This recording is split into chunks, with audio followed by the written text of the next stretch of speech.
बहुत समय पहले की बात है। बीरपुर नाम के गांव में एक छोटा सा घर था, जिसमें हरि नाम का किसान अपने परिवार के साथ रहता था। उसके परिवार में उसकी पत्नी और 2 बच्चे थे। हरि का जीवन कठिनाइयों से भरा हुआ था। वह दिन रात मेहनत करता, परंतु उसके खेत में उतनी फसल नहीं होती थी कि उसका परिवार ठीक से दिन गुजार सके। हरि की पत्नी कविता और उसका बेटा राजू भी हर संभव कोशिश करते थे कि परिवार का गुजारा सही से हो सके।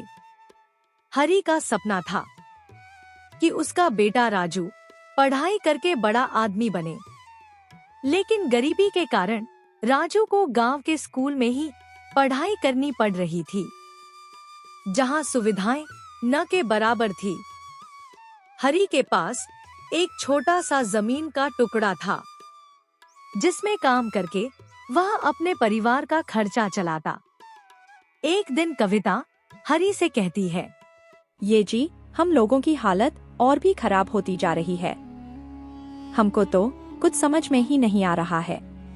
देखो कविता, तुम ज्यादा चिंता मत करो, मैं कुछ इंतजाम करता हूँ। इधर गांव के जमींदार ठाकुर ने हरि के खेत पर नजर गड़ा रखी थी। ठाकुर को पता था ये हरि का खेत उपजाऊ है। वह हरि से उसका खेत हड़पने की योजना बना रहा था। एक दिन जमींदार ने हरि को बुलाया और कहा, देखो भाई हरि, मुझे तुम अपनी जमीन बेच दो, उसके बदले मैं तुम्हें अच्छी कीमत दूंगा। नहीं साहब, मैं अपनी जमीन नहीं बेच सकता। वही तो एक हमारी जमा पूंजी है। वह हमारी माँ के समान है। उसी के सहारे तो हमारे परिवार का जीवन चलता है, और आप उसी को बेचने के लिए कह रहे हैं। मुझसे यह नहीं होगा। सोच समझ लो भाई, ऐसा मौका बार बार नहीं मिलता है। मैं सोच समझकर कह रहा हूँ साहब, मुझसे यह पाप नहीं होगा। यह कहकर हरि वहां से चल देता है। कुछ ही दूर आता है कि रास्ते में उसकी मुलाकात एक साधु बाबा से हो जाती है।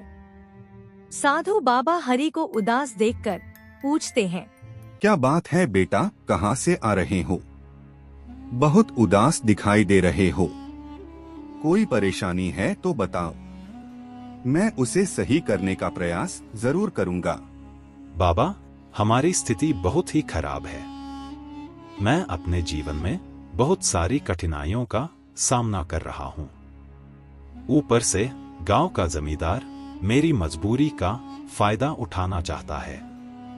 वह मुझे अपनी जमीन बेचने के लिए कह रहा है। आप ही बताइए, मैं क्या करूं?